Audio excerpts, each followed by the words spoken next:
Cette normalisation arabo-israélienne, c'est une rupture stratégique.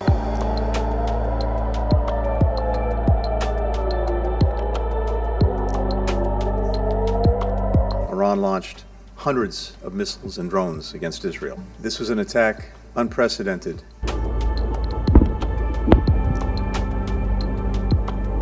La Jordanie a frappé dans son espace aérien notamment des drones iraniens qui étaient en direction d'Israël. Très probablement, s'agissant de l'Arabie Saoudite, des Émirats Arabes Unis, mais aussi du Bahreïn, on parle plutôt d'un partage de renseignements, notamment techniques.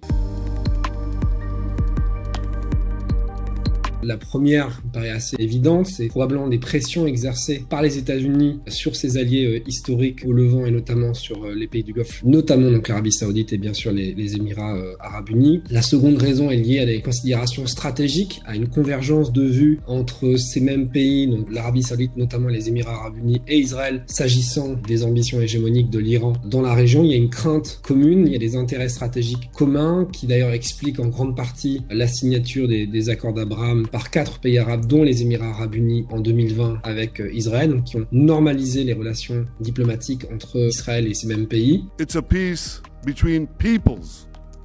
Israelis, Emiratis and Bahrainis. Et j'ajouterais enfin que très probablement, et en dépit, si vous voulez, de la détente irano-saoudienne et irano-émirienne, il y a quand même des craintes de ces deux pays du Golfe s'agissant de l'interventionnisme iranien au Levant et notamment du renforcement du réseau milicien pro-Iran au Levant qui a créé une espèce d'arc de feu à leurs frontières avec des conséquences aussi sur le plan du commerce international, notamment en mer Rouge. It's disrupting supply chains, and so it's having a real impact on people around the world. On a vu des attaques répétées de la milice islamiste Houthi pro-Iran sur des navires et notamment sur des navires commerciaux qui donc transitent par la mer Rouge et ça a des conséquences économiques assez significatives pour les alliés de ces pays du Golfe dans la région, notamment pour l'Égypte.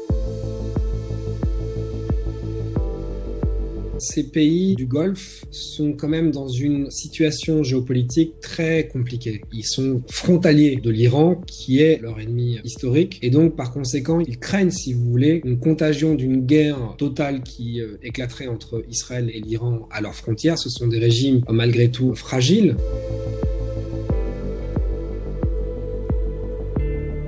La région a connu des bouleversements majeur. Israël désormais est perçu par ces mêmes puissances arabes au Levant et notamment par les pays du Golfe comme une puissance régionale, une puissance technologique avec laquelle il faut compter, une puissance qui par ailleurs riposte aux menées iraniennes dans la région de manière cinétique, c'est-à-dire en frappant les intérêts iraniens dans la région. Et donc face aux ambitions iraniennes au Levant, il y a comme une convergence d'intérêts donc stratégiques entre Israël et ces mêmes pays arabes qui compartimentent en quelque sorte en politique étrangère et de défense, d'une part en continuant à soutenir, en tout cas de manière rhétorique, les Palestiniens, en condamnant éventuellement la riposte israélienne à Gaza, tout en maintenant leurs relations avec Israël, notamment sur le plan militaire, sur le plan de l'échange de renseignements, parce qu'ils considèrent avant tout que leur intérêt stratégique bien compris, c'est de s'allier avec Israël sur le plan régional, et parce qu'enfin, évidemment, Israël est un pays allié des États-Unis, c'est le principal allié stratégique des États-Unis dans la région.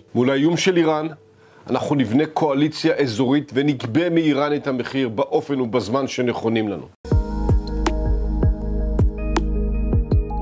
Sur le plan stratégique, militaire, oui, ces relations sont amenées à se consolider, à se renforcer. D'ailleurs, ce qui s'est passé samedi soir dernier, c'est au fond la concrétisation d'un projet américain ambitieux, le MID, le Middle East Air Defense Alliance, donc l'alliance anti-aérienne pour le Moyen-Orient, une alliance moins formelle, moins déclarative, moins ambitieuse, évidemment, qu'un OTAN israélo-arabe, qui aurait des implications immédiates, puisqu'il suffirait qu'un des pays membres de cette alliance soit attaqué pour que l'ensemble de la coalition riposte. En revanche, on voit bien qu'une coalition ad hoc qui se formalise et se rassemble sur la base d'intérêts communs conjoncturels, c'est tout à fait envisageable. On peut imaginer que dans un avenir proche, cette coalition ad hoc se renforce, se consolide et que les Américains utilisent et capitalisent sur ces résultats qui sont extrêmement impressionnants en termes d'interception, encore une fois, des drones, des missiles de croisière et des missiles balistiques iraniens pour justement étendre éventuellement cette coalition dans la région. What this weekend demonstrated is that Israel did not have to and does not have to defend itself alone when it is the victim of an aggression. Mais en revanche, encore une fois, à ce stade, je ne crois pas qu'on ira au-delà de ce qui s'est passé il y a quelques jours parce qu'il y a des paramètres, malgré tout, politiques et diplomatiques qui rentrent en ligne de compte. Pour les pays du Golfe, ils n'ont pas intérêt à une escalade, mais on voit bien quand même que malgré tout, lorsqu'il faut choisir leur camp, les États-Unis d'Amérique sont une superpuissance capable de venir à leur rescousse, à l'inverse des Chinois ou des Russes qui se sont tenus à bonne distance de ce qui s'est passé samedi soir dernier. Et c'est de convaincre Israël qu'il ne faut pas répondre en escaladant, mais plutôt isoler l'Iran, réussir à convaincre les pays de la région que l'Iran est un danger.